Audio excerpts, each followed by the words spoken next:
Hello, it's Doug from Behind Closed Doors, and today I'm going to be looking at Kezia Noble, How to Make Her Want You. I actually met Kezia once in London. I got in touch with her and popped down and met some of the students and gave a presentation. Because I used to be a magician and used to go around performing all the time, my whole job was literally, there'd be a room of like say 100 people, 10 tables of 10, and I would have to go up to each one of the tables and get their attention, maintain their interest, amaze them, like leave them wanting more. Like it was all about building up the energy of the room and the individual group. And so I had to go in and build rapport and make things fun and entertaining and be a performer essentially, in social groups. So that was what my talk was about, and when I met Kezia, I thought she was a really sweet person. I thought she was absolutely lovely, and she's done really well in this industry of like helping guys like get dates and stuff like that. It's been a few years since I've looked at her videos, so let's have a look to see what she's got to say. Get real results with women. KeziaNoble.com. Here she is. Leading female dating expert for men. Here she is again. Got the wind blowing her hair. I like that because obviously it makes her look sexy. I wish I had a fan blowing my hair at the moment because it's a bloody hot day and I'm filming this indoors and I haven't even got the windows open. So, and I'm in a hoodie. Just got a nice fan blowing and keeping it nice and cool. Today I'm going to be looking at breaking rapport, something I think is incredibly important. And it's something that is widely taught in the pickup community and the seduction community, but for some reason, guys just don't apply it nearly enough or properly. So what I'm going to do today is I'm going to try my very best to convince you how important this is and why all my students who have applied it correctly have had some really, really good results by using it. Now you'll find at the beginning of the conversation with anyone that you don't really know tends to have a lot of peaks and a lot of dips. So you go in with your opening line and there's a general peak, and then you have the ability to transition from there and you're still on a peak and then there's a bit of a dip, and because she's thinking, okay, what next? And you're thinking, what next? You're running out of things to say. It's just after that. I think that's true if the interaction plays out longer than it needs to. I think there's a natural time frame for each interaction. You can feel a kind, it's kind of like a bell curve that sort of like builds and builds and builds and then it goes down, and you want to kind of catch it while it's like peaking really. So if you're just meeting somebody in the street and you want to get their, and you think they're hot and you want to get their number, the thing to do is to go over, give them a compliment, see if they want to meet up for a drink sometime. If they do, get their number and leave. So it's a very short interaction, maybe about 30 seconds, maybe a minute, not that long. It's very, very short because you don't want to interrupt what it is they're doing, and you're probably on your way to doing something as well. So that kind of interaction of getting a girl's phone number is usually about 30 seconds to a minute. Whereas if you're going on a date with somebody for the first time, you probably want to have between 20 and 45 minutes interaction. But I think what happens with a lot of guys is that when they go in and get the phone number, they end up talking shit for 5 to 15 minutes. And it's really diluting the sexual intrigue of the interaction. And when men go on a first date, they don't really think much about what to do in advance. Like if I take a girl out on a date, I know what time I'm taking her, where I'm taking her, how long it's going to be for, what I'm going to talk about during the date. I know what I'm doing. As a man, you're going to be a leader, so you need to have some sort of a plan. So if you're going in without a plan, then you're not giving yourself the best setup from the beginning. A really funny joke that you told her. Whatever it is, you'll find that after every peak there is a dip. After every high point there is a lull. You need to be able to monitor when that peak is about to just take a dip. I agree with her, and there's another thing as well which is interesting, is about dopamine. Dopamine spikes on the anticipation of a reward, not on the reward itself. So for example, if you've got a rat and it hits a lever and it gets some food, and it does it every time and it gets food every time, it gets a spike of dopamine, a little spike. If it does it and it never gets a reward, it never gets a spike of dopamine because it never gets what it wants. But if it does it and it gets a reward like food 50% of the time, so it gets it sometimes but not others, and it never knows when it's going to get it, then the dopamine goes through the roof. So this is because dopamine is all about the anticipation of pleasure, not the receipt of it. So, and the feeling of dopamine is basically excitement or sexual tension, or sort of like, you can't wait for something to happen. You're like, oh, is it going to happen? Is it not? But in order to know, is it going to happen? Is it not? You've got to know that you could get it, but you might not get it. And that creates the tension. And in the pickup art community, there's a thing called push-pull, and that's kind of what that alludes to. You kind of want to be giving yourself over and then pull back, give yourself over and pull back, and they never know when they're going to receive that next spike of excitement. And that's the point that you actually break rapport. That is the point where you say to the girl, hey, you know what, I'm being so rude right now. It's my friend's birthday, I'm completely ignoring him. You can give her a kiss on the forehead, you can give her a hug, and you say, I tell you what, let's carry on for this for later. And then you leave her. So what this does is when you've reached a peak in the conversation and you break rapport, you actually leave her wanting more. And that means... That doesn't sound so much like breaking rapport, that sounds like breaking the interaction. And that means that you can go back to her anytime that you like, because the last memory she associates with you is a positive one. So immediately when she sees you again, when you start speaking to her again, you're going to anchor that emotion that you left her with. But the mistake that a lot of guys make is they will break rapport at a dip, at a low point. They're not actually breaking rapport, they are just breaking away. You see, this is all about gaining and maintaining an interest in you. But the way that I see it is that I don't really think much about how she's thinking and feeling. I do it as long as I feel comfortable. And if she doesn't feel comfortable, then it's not really an issue. It's like the title of this video is called How to Make Her Want You. To be honest, I don't think about how I'm going to make her want me. I don't care if she wants me or not. I'm thinking about whether I want her or not. And if I'm in an interaction and it's not going well, or I feel it's going to be a bit of a lull, or I feel like that it's dying down, I'll just exit it anyway, and in the same way that she is, but I'm doing it to maintain my interest, not hers. So I think this is where me and Kezia have probably a slightly different approach, because there's a different reason as to why I'm doing it. I'm doing it for me, not for her. I'm doing it because I don't want to be standing here talking. I'm exiting the conversation not because I'm concerned about her interest levels. I'm exiting because of my interest levels. Thinking about her and what she wants and all that kind of stuff, it's a bit of a beta male mindset to me. Like, the way that I think about it is that, like, I'm the most important person in this interaction and I'm here to serve myself. They will wait for the conversation to fizzle out. They will try everything they can to get the conversation going, but they're on this dip and they can't shift it. They can't reach another peak. So what happens is then they make the decision to leave her and they think, oh, I'm breaking rapport now. But really they're not. As I said, they're just breaking away. You see, there's this really uncomfortable point. She's thinking, I hope he goes. He's thinking, I wish that she would say something. She's thinking, I'm going to tell him to go any second. This is escalating into something sexual. There's no point in continue talking about nothing. And eventually he says, okay, I'm going to go now.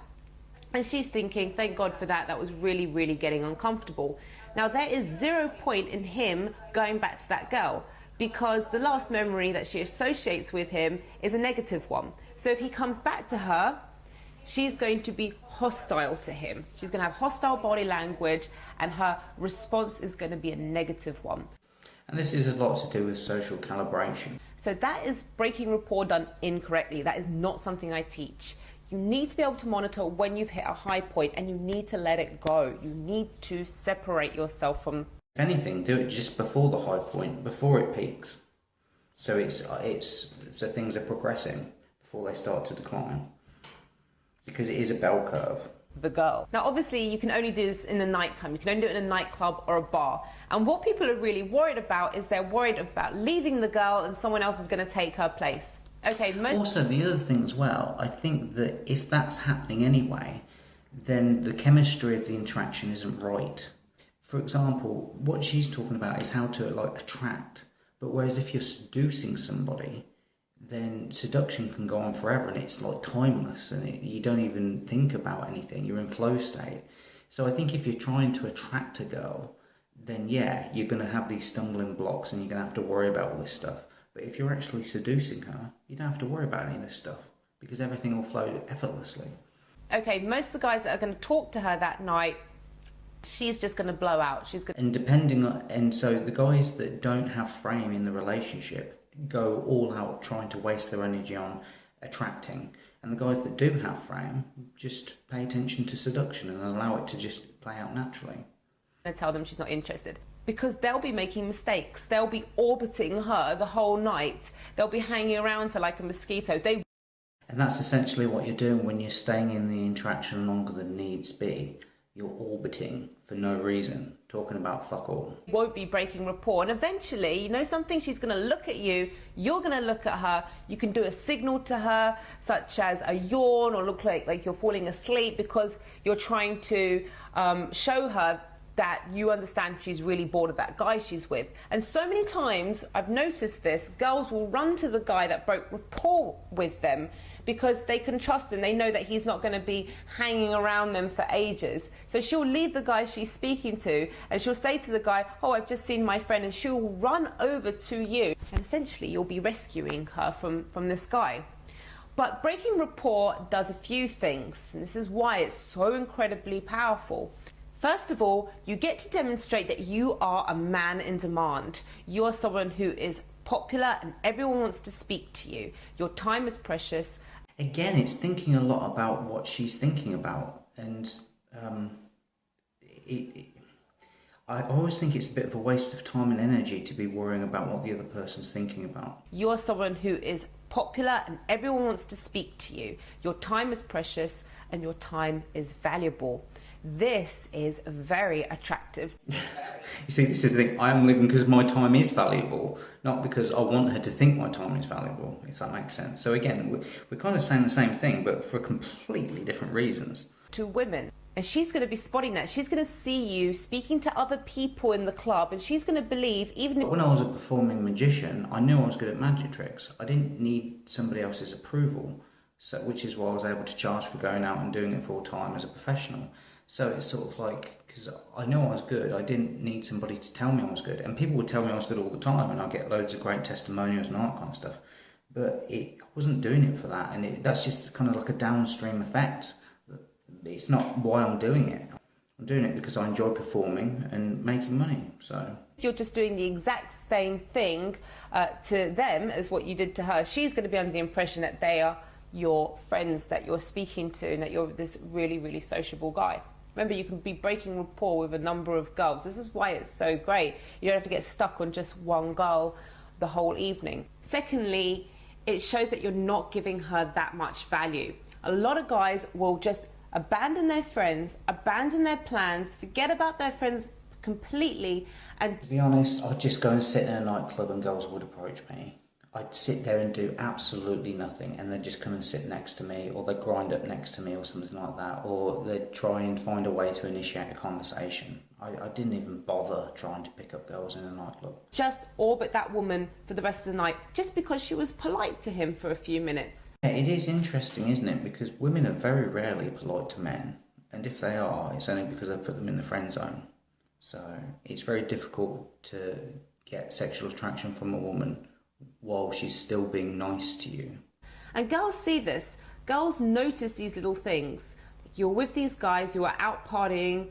You know, I didn't even go out with friends or anything, because again, the way that I would do it is I would be out performing magic, and then afterwards I'd go to a nightclub for a rest. So I was just there chilling, and I was just like enjoying the atmosphere of the music, and then girls would just approach me, and I didn't want to go around and entertain and be a dancing monkey like these other guys are, and worrying about their interest levels. You are having a fun time, and now suddenly just because I'm nice to you for a couple of minutes, you're like... When you get paid to raise people's interest levels for a living, you don't want to do it in your social time. Women spot it a mile away. So this is another reason why breaking rapport is so cool. It shows that you have your plan, you have your friends this evening, you're not going to abandon them just because she's nice to you. She's going to have to do a lot more than that if she wants your full, undivided attention. And thirdly, it gives her time to digest. It gives her time to appreciate you. Absence makes the heart grow fonder. Ever heard of that saying? Well, this is that saying in... Yeah, I mean, there is a natural rhythm to things, isn't there? And I think this is what she's talking about, whereby there's a natural ebbs and flows and there's a rhythm to things. Like heartbeat has a rhythm, social interactions have a rhythm, you know, sleep cycles have a circadian rhythm. So everything has a cycle, everything has its peaks and troughs, and I think what she's talking about is just don't delay it because you're being needy, and it just drains all the interest out of the interaction. Motion.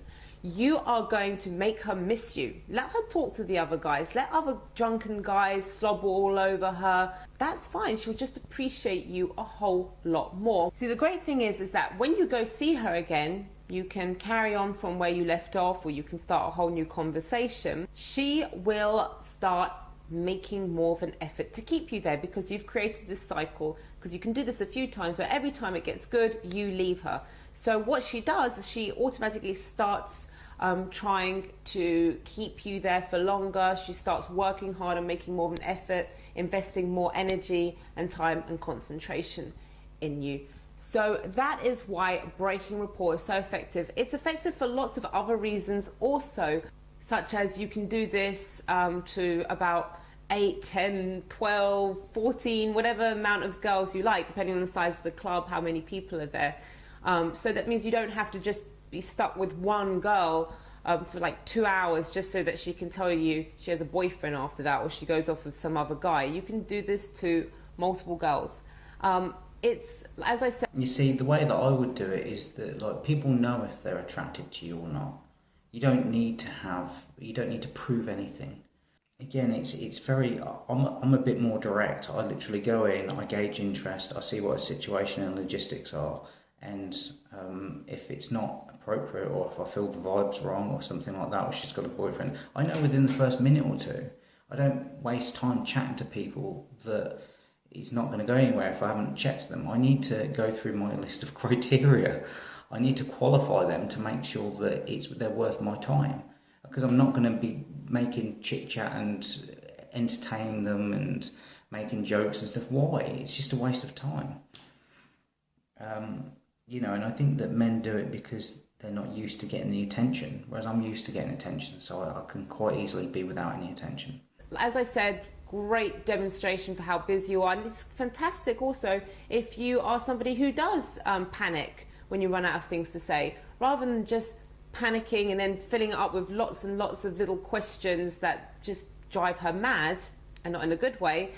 Just by saying to her, look, I've got to go, saying in a really confident manner, will be a great way to actually end the conversation on a high rather than on a mumbling low. Okay, I hope you enjoyed that. Check out my website, www.kezia-noble.com. You can find out more about myself and my amazing team of wing girls and pickup coaches, as well as all our live events, bootcamp, 7-day course, and all my products there also. Don't forget to check out the regularly updated blog also. Guys, I hope you enjoyed this video, and I hope to see you soon. Take care. I actually agreed with Kezia on everything that she said, but for completely the opposite reasons. So that was very interesting. I think the thing is that I'm going in with what I want, and I'm qualifying the girl to see if she's good enough to spend time with me. It's not the other way around. I don't waste my time, energy, attention, money, thoughts, feelings going after things that aren't of interest to me, because I know who I am and I know what I want, and I go after what I want. So it's that straightforward and direct, because I know that I can control me. I can't control other people. And so I honestly don't think about trying to appease a woman that I'm pursuing. I go in and I qualify her to see if she's worth being with me. To me, it's not a game. Like, relationships are really important. I just think it's so important to be honest, trustworthy and respectful to yourself. And if you do that and honour that, that will naturally attract the people into your life that you want to have there. And I think that when people come into your life, you want to monitor them for honesty, trust and respect. And I think that's so important in a relationship, because you can't hang out with people that aren't honest. You can't hang out with people that disrespect you. You can't hang out with people that you don't trust. This is your life. You've only got so much time here on this planet, and you need to make the most of it. And you need to have some sort of a structure and a philosophy to live out what you believe to be true.